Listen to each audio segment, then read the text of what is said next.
We are continuing this morning in the easy life. And it's been really fun to have some conversation with you. For some of us, it's like, man, this has been like really has opened up my thinking on the way that God is calling us and inviting us. The words of Jesus made like really clear for us as we sort out life lived in relationship with him.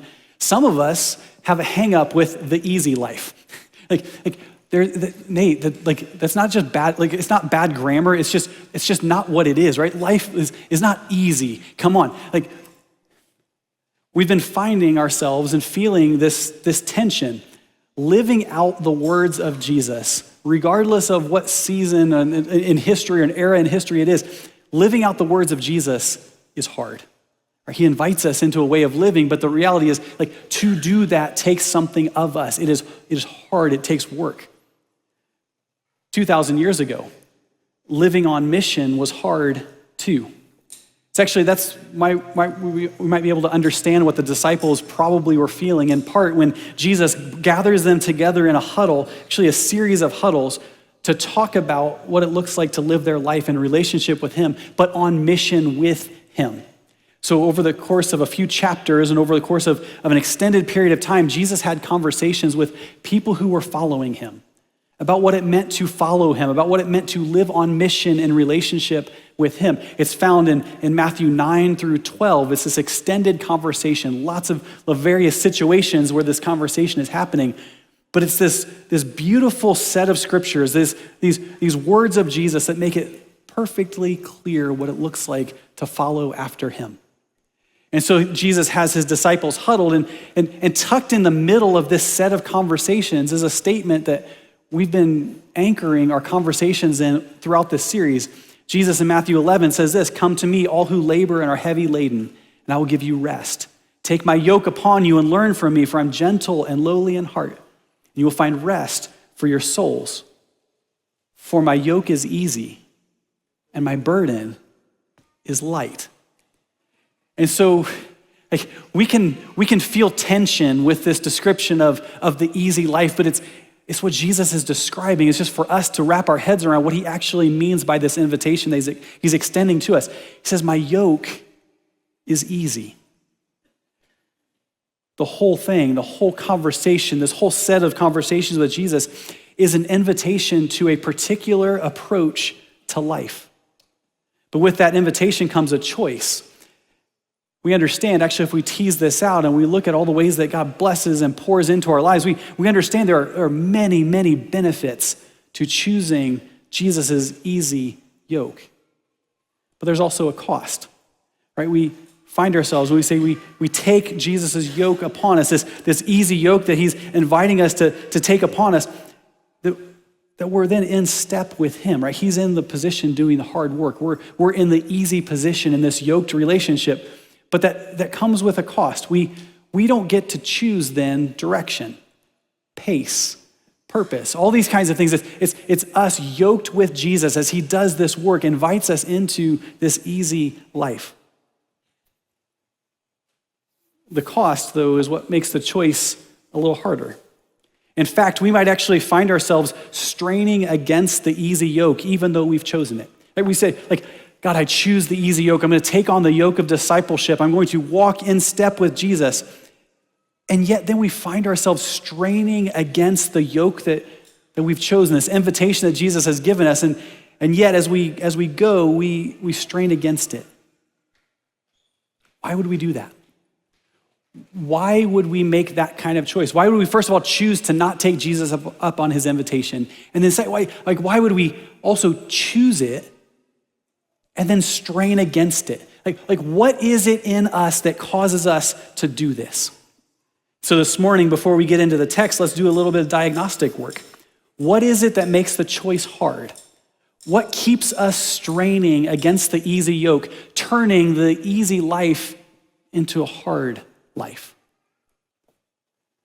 One simple word: trust. Deep down, we know this is true. We have this conversation with Jesus. We hear this invitation from Jesus. Jesus looked at his disciples. We're listening into a conversation. It's like Jesus looking at his disciples, and he knew that it was true for them too. It's like, trust. Trust. trust. And so he spent a lot of time talking about it, teaching them about it. And so this really is within this series, this conversation is really a two-part conversation. So this week and next week, we're going to be in this general area of conversation. But before we go any further this morning, let's talk about trust and fear. Fear, anxiety. It's evidence that we live in a chaotic world. It's evidence that we live in a scary world where we either don't know what to expect or we think we have a pretty good idea of what to expect and it's not good. And so we live our lives wrestling with and working through this as God says, trust me, and Jesus says, trust me. It's like, but it's a scary world. It's a lot of chaos out there. And what rises up in us as we go about our lives isn't always trust. There's fear. We trust God to hold us together and to be at work in all of it. Because our fears, our anxieties along the way, it's all evidence that we aren't and the world isn't yet as God intended us and it all to be. And so we trust God to hold us together.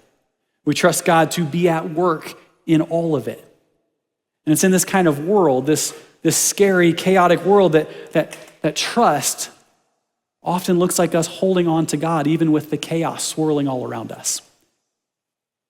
And working with him as he does his restoring work in a scary, chaotic world.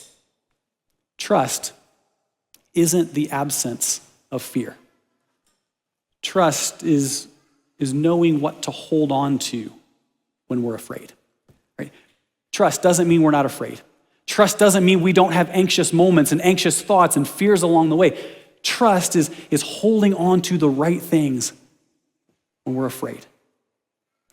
Have you noticed that our prayers reveal a lot about what we believe about God? Actually, I would say our prayers and our lack of prayers, all of it reveals a lot about what we believe about God. And so this morning, this conversation, as we talk through this, we're actually going to talk about two specific trust prayers. One of them we'll talk about now. The second, we're going to have to work our way there. We'll get there in the end, but it's going to take us some moves to get there before we can talk about it. The first prayer is a prayer that can lead to some serious unsettling in our lives. I feel like it should come with some sort of warning label, like beware of this particular prayer. This could take you down a path that might shake you up a little bit, that might be unsettling for you. And the prayer is this: teach me to trust you, God. Teach me to trust you, God. And that feels like a pretty safe prayer. Like God, help me hold on to you. God, teach me to trust you. The problem is it's a hard lesson because God has to do some unsettling in us. There are things we are already placing our trust in that God's going to have to expose as counterfeit sources of trust in our lives. And so we're saying, God, teach me to trust you. And he's saying, well, first, let me unsettle you. First, let me break down some things that have been sources of trust for you in your lives. It's a hard lesson. But once we learn it, it's like we see the world differently. It's like the lights came on in a dark room. It's like we're seeing in full color. It's like Technicolor. We see it differently. It's like Dorothy stepping out of her house in Oz and the world is in full color.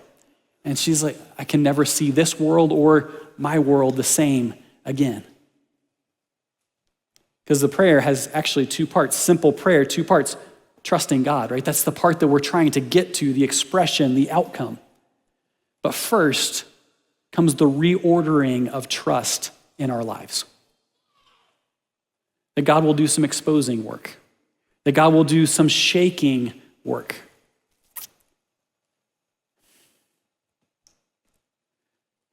We don't learn to trust God by observing his trustworthiness from a distance, with our feet firmly planted on some other source of trust.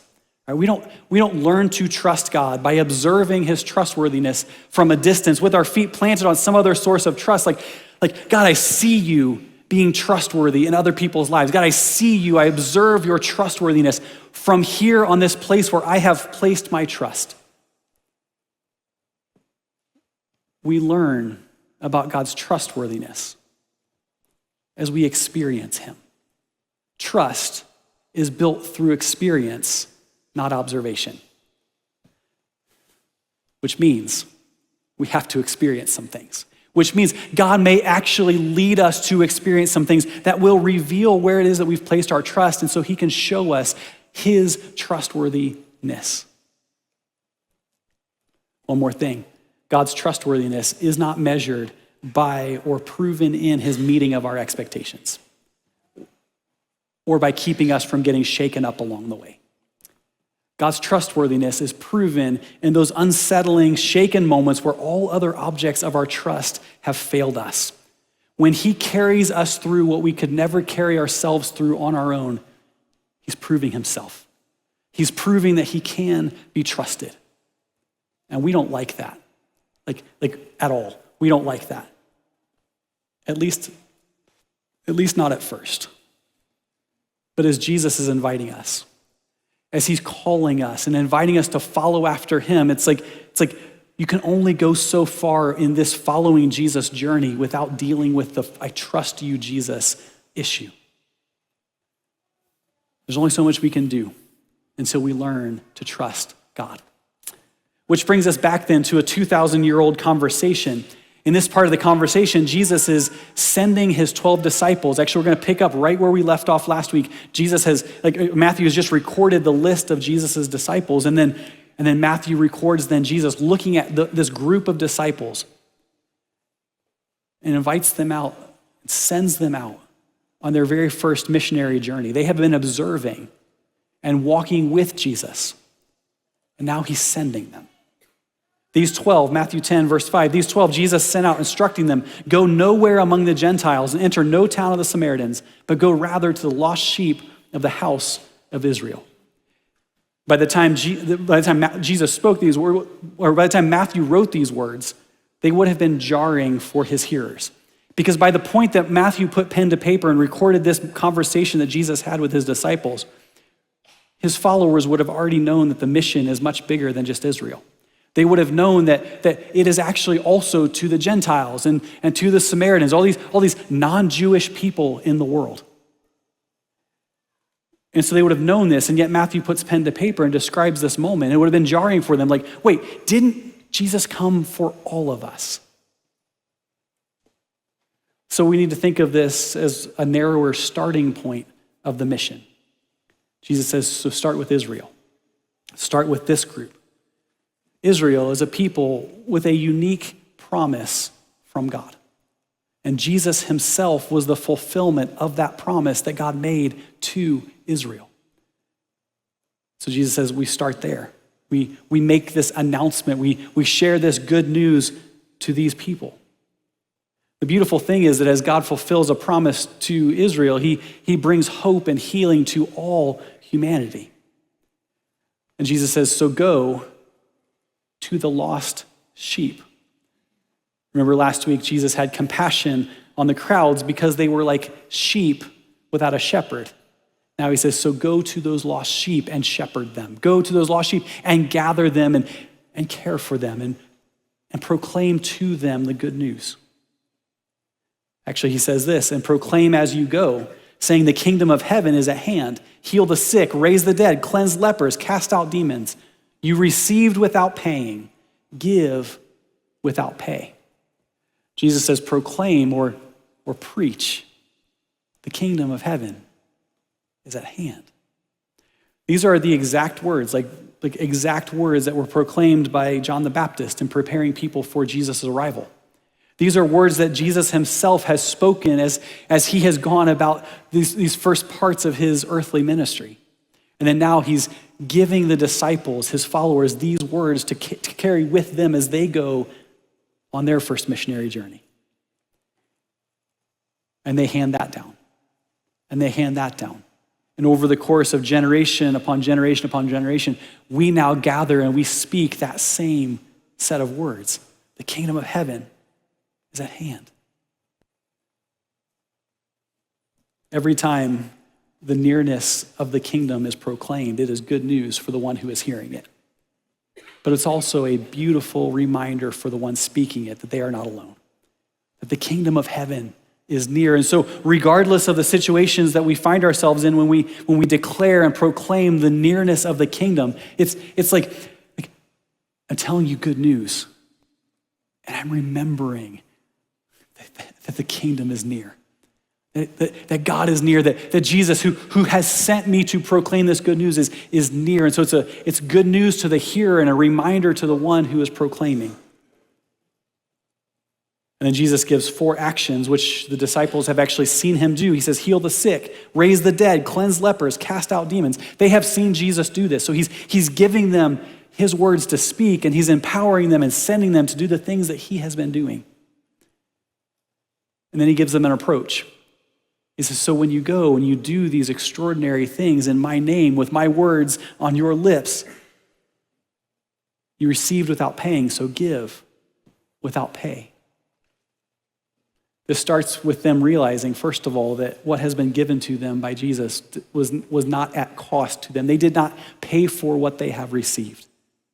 That for them, it's never been a transaction. The price that is being paid by the one who actually doesn't have a debt in this issue.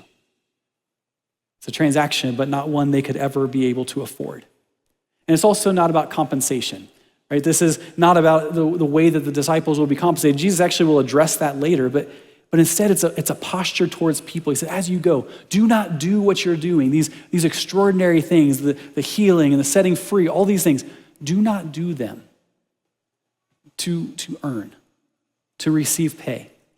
It's actually a posture towards people that's really healthy for us, that we always want more for people than we would ever want from them. And we always want more for people than we want from them. And there's so much to offer. Right? When you look at the list, just as Jesus starts with saying, here are the kinds of things I'm sending you out to do. Like, there is so much that Jesus and his followers have to offer. And we're never going to run out just because we give it away, and we give it away, and we give it away. We can trust God enough to live open-handed lives. And without giving away where we're going from this moment, I'll just say this. It would be really great if we could stop here and just say, Jesus is sending us out, equipping us for mission, sending us out to do extraordinary things. And all he's asking at this point is to trust him, follow him, and live open-handed lives, just giving from what has been given to us.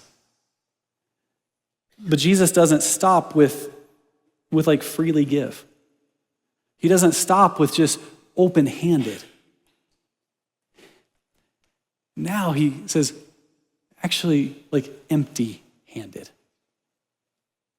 Like, don't bring anything with you. Trust me not just to do things through you and to do the work through you, but actually trust me to provide for you along the way. Right now we're talking trust. It's one thing for Jesus to say, look at these incredible things that you're going to get to do. Just be open-handed and watch me as I do these things through you into the world around you. He says, now, like empty-handed. There's nothing easy about that. Actually, Jesus says it very specifically. He says, acquire no gold or silver or copper for your belts, no bag for your journey, or 2 tunics or sandals or a staff, like no change of clothes, no like spare spending money, no supplies for the journey. For the laborer deserves his food. Jesus sending them out to do the work, but saying, I will provide for you along the way. We have this tendency as human beings to say there's a mission or a journey in front of me. I better bring everything I could possibly need. Right? Some of us, we do this when we're packing for like a trip, and we're going to pack everything in this suitcase. And then we get everything that we're going to put into this suitcase, and it's like, we're going to put everything in a bigger suitcase than what we thought we were going to be bringing with us. Some of us see this when we're at the airport with our families, and one particular member of our party has brought everything they could possibly need. And we pick up that suitcase and we realize, like, this feels like dollar signs when I put it on the scale when I'm checking the bag in the airport. Like, we're going to be like redistributing some things into other bags.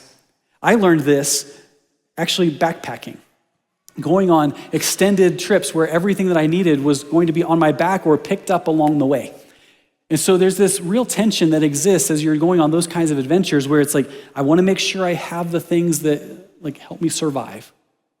But I don't want to be too comfortable. Because if you get too comfortable, if you bring too much with you, there's two things that happen. One, it actually makes every step along the way more painful, right? The ounces are pounds, pounds are pain. That's how the way it works when you're packing your backpack. But it's also not just that each step is harder. There is a friction that exists when you set up a camp that's just a little too comfortable. It's kind of hard to move on from that, right? When you've got your little cot and your sleeping bag and your comfortable tent and like a little chair to sit in, you're like, actually the rest of the trip, I think I could just stay right here, right where I'm at. It doesn't just make every step harder, it actually makes it easier to stay right where you are. And so Jesus says, don't pack like that. Trust me, keep moving, stay light, move quick. These are people who are going on a place where it's tough to journey. Actually, death was a very real possibility. And so when Jesus says no extra money for your belts, what he's describing is fabric used as a belt that they would use as a wallet. And the folds as they would twist the belt would be where the coins would be held. And you can imagine as Jesus is saying, so here's the journey that I'm sending you out on, and at least one of the disciples, probably most of the disciples, are thinking, maybe an extra fold or two in my belt with some extra coins, a little spending money along the way to make sure I have what I need. He says, don't even bring a staff, like a walking stick, like something that gives you some support along the way, a means of walking, a steady place to rest wherever it is that you are. Actually, even like a defense against things that might come your way. You can defend yourself with this staff, trusting God to keep them steady and to keep them safe along the way. And what a beautiful lesson. Jesus is sending them out on this first missionary journey, and he's sending them, he's teaching them something along the way. Can you imagine some future conversation the disciples could have had after experiencing all of this? Do you guys remember when Jesus sent us out with nothing? What did we lack? Nothing. Remember when he sent us out with nothing? What was it that we lacked? Nothing. It's a powerful, powerful lesson walked in relationship with God. Jesus says, in whatever town or village you enter, find out who is worthy in it and stay there until you depart. As you enter the house, greet it. Right? This has been like a blessing, not like talking to buildings. This would have been like peace be on this house, not like these disciples are very strange in the way that they're approaching these different communities. And if the house is worthy, let your peace come upon it. But if it's not worthy, let your peace return to you. Worthy. We're not talking worthy of the message. We're talking worthy in response to the message. Instead, receptive to the message and to the ones who are carrying the message and who are willing to provide hospitality to the ones who are doing the work that Jesus has placed in front of them to do. Hospitality then, we as a people of this kind of tribe, hospitality then has been the mark of who we are from the very beginning. It's the mark of God's people. We like to be the ones with something to offer. We like to be the ones hosting and providing for others, but there is spiritual benefit to being a recipient, to being invested in and cared for, to experience the community of the people of God loving us, not just us loving them, to be poured into, not just pouring out. It's like Jesus is teaching them, if you can't learn to depend on my people, you'll probably never learn to depend on me. Because guess how I usually provide for you? Through my people. So it's for our spiritual good to be on the receiving end at times. And Jesus says, let your peace return to you. In preparation for this message this morning, God and I have had some uncomfortable conversation around this one line in this passage. It's like God pointed to my heart. Said, you're not alone in this. This is a conversation not just between me and you. This is a conversation that we need to have.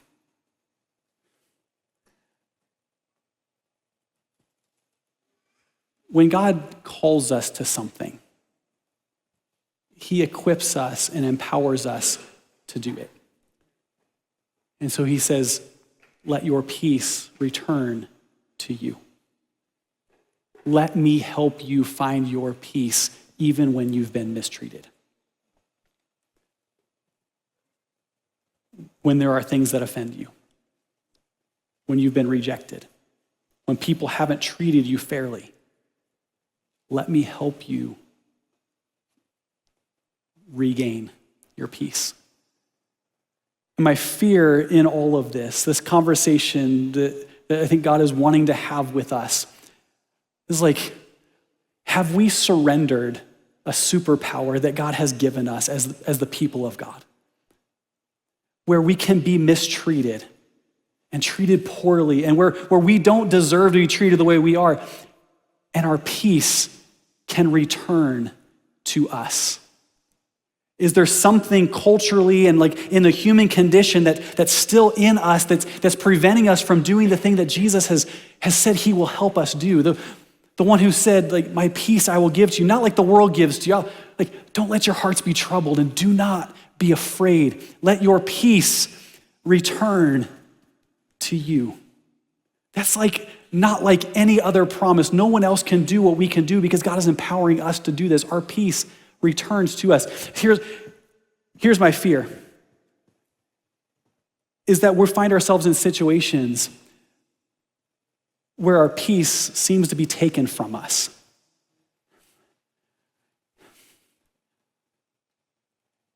And we take offense.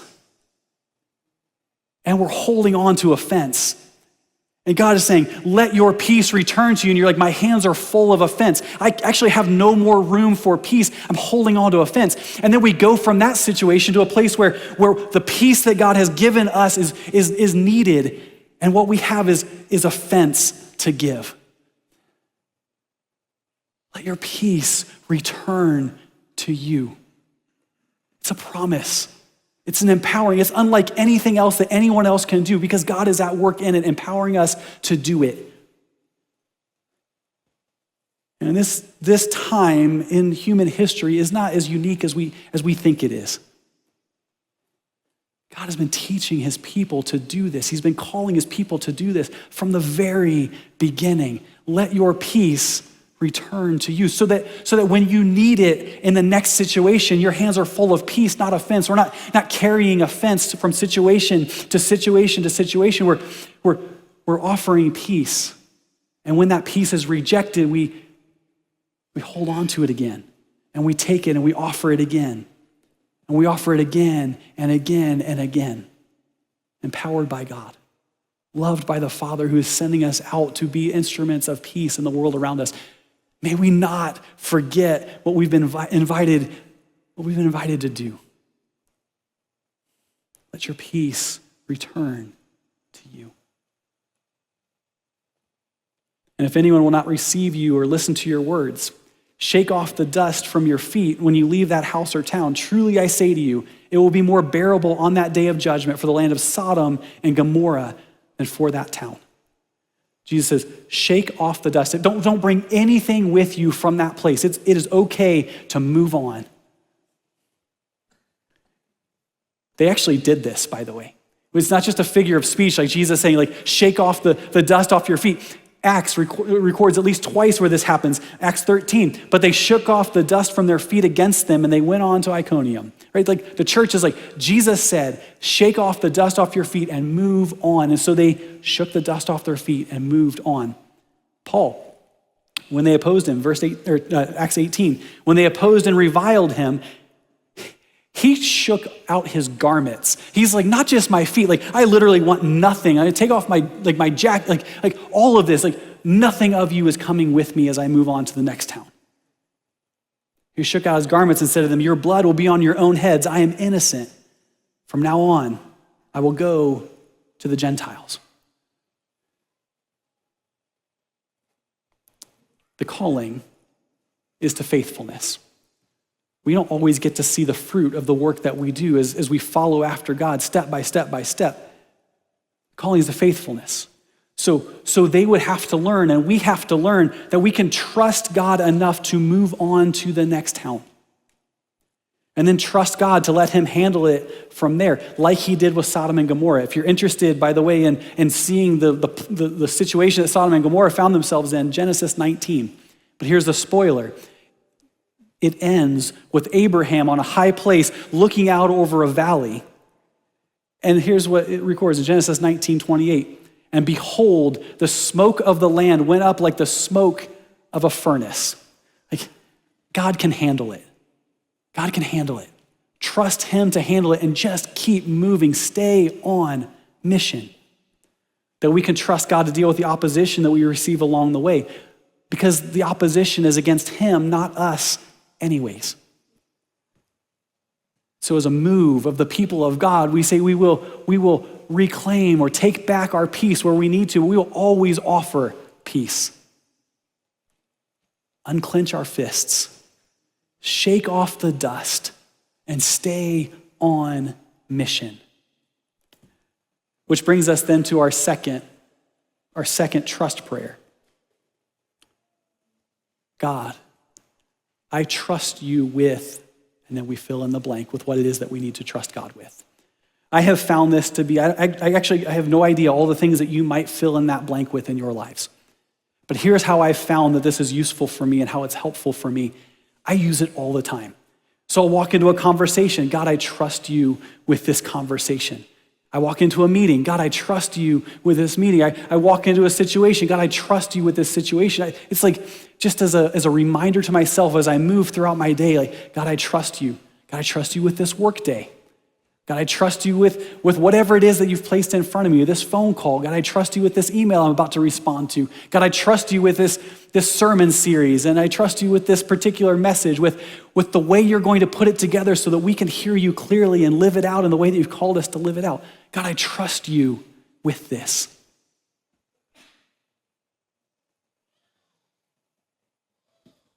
We need both I trust you and the teach me to trust you. It's not like we move on from one, say like, I have learned once and for all to trust God. We learn and we keep learning how to trust God. Part of how we do that is by saying, God, I trust you.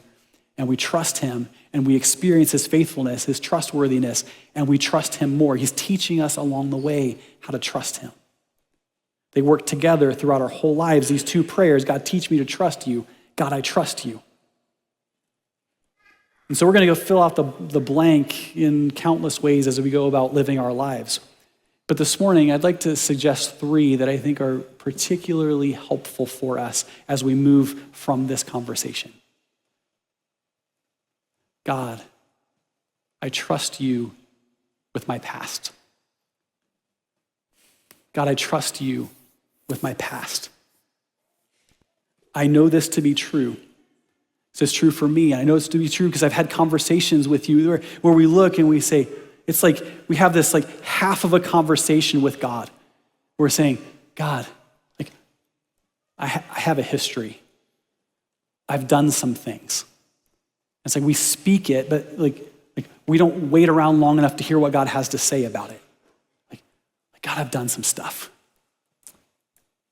And I'm reminded of what I've done repeatedly as I go about my life. I'm reminded, and God, that like it's the kind of stuff, God, that like maybe some of you like would join me. This is like it's the kind of stuff that would God even want to have anything to do with me, like because of that? And so you're having this conversation with God, and it's half a conversation because it's just you saying this thing. God, I've done some stuff. We say, God, I trust you with my past. We actually listen to what God has to say back to us. God, I've got a past. I've done some stuff. I've got a history. And it's like if we'd listen to what God has to say, it would sound something like, yeah, me too. I've done some stuff too. Let me tell you what I've done. And in that conversation with God, we might actually hear God say something like before there was anything, I formed this world. I created from nothing everything. And then I put an ecosystem in place that can operate like just on its own, just continue to move throughout history. It's durable. It's a system that works. And then into that ecosystem, then I created life of all kinds of forms. And I looked and I created human. And I breathed life into humanity. And I loved them. And then this creation, this humanity that I created rebelled against me. They made choices that were exactly the opposite of what I told them to do. It's like they just rebelled because I loved them so much. I gave them free will to make choices about how they'd live their lives. And they chose to go a path that, it's like, it's not what I intended for you. They did some stuff. I watched and my heart broke as my people, this creation that I love, that I breathed my breath of life into, rebelled against me, generation upon generation upon generation. My heart broke, but I made a promise. I will make this right for you. You could never make right what you have made wrong, but I can. I will send my son Jesus to make a way for you, to be the atoning sacrifice for you, to cover your rebellion, to provide forgiveness for you for all the ways you've gotten it wrong. Then I sent my son, and he lived a blameless life and suffered a brutal death. And then he rose again, just like he said he would, to make a way for you to live in relationship with me. And generation upon generation upon generation, I have breathed the breath of life into humanity. I have poured out grace and mercy into humanity. And so you, with a past, before you were even born, I knew you.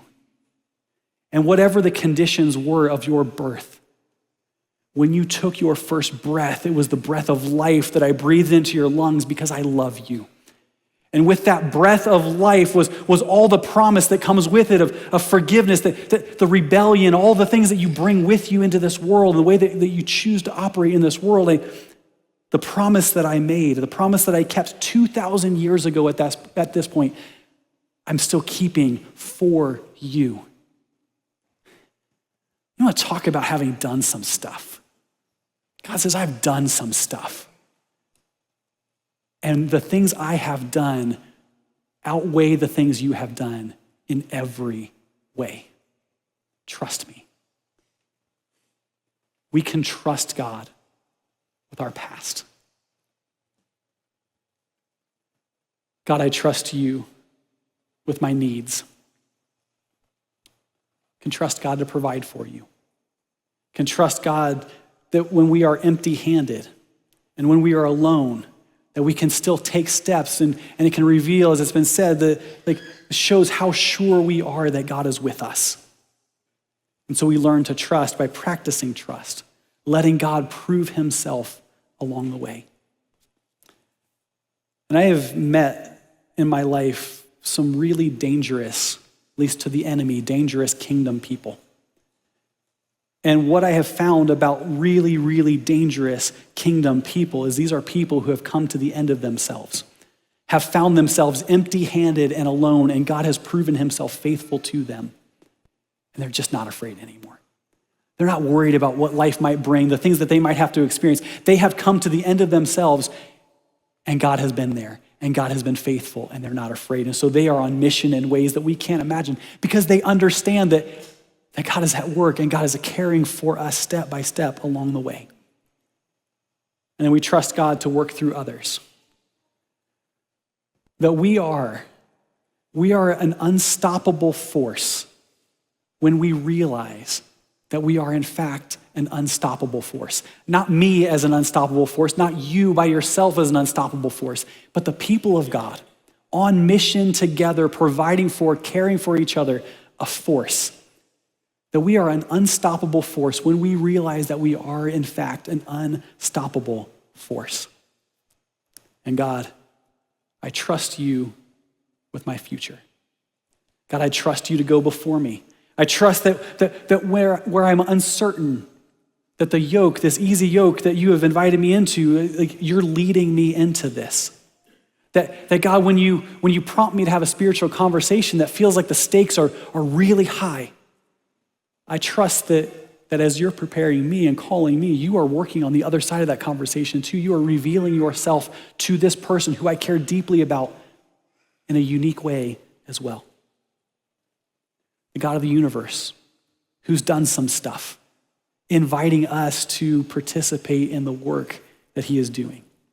Trusting God to do great things, journeying with expectation, letting the greatness of God be on full display in and through our lives, regardless of the circumstances that we find ourselves in. Living our lives in faithful obedience to the one who is utterly worthy of our trust. I'll close with one simple question. What's one thing you would do if you knew you could truly trust God? What's one thing you would do? What is it that God would want you to do that requires you to trust him? It's like you can't take that step without trusting him. What's he been calling you to that without courage and trust, you can't take that step? Like maybe it's a spiritual conversation with a friend or a loved one that you're like, the stakes are high, I want to get it right. And God is prompting, God, I trust you with this conversation. Maybe it's letting go of something that gives you comfort. God, I trust you more than I trust this thing. Maybe it's like some other thing that you're like, this is terrifying, but I'm going to trust God. I'm going to trust God more than I'm afraid of whatever this might require of me. God, I trust you with this.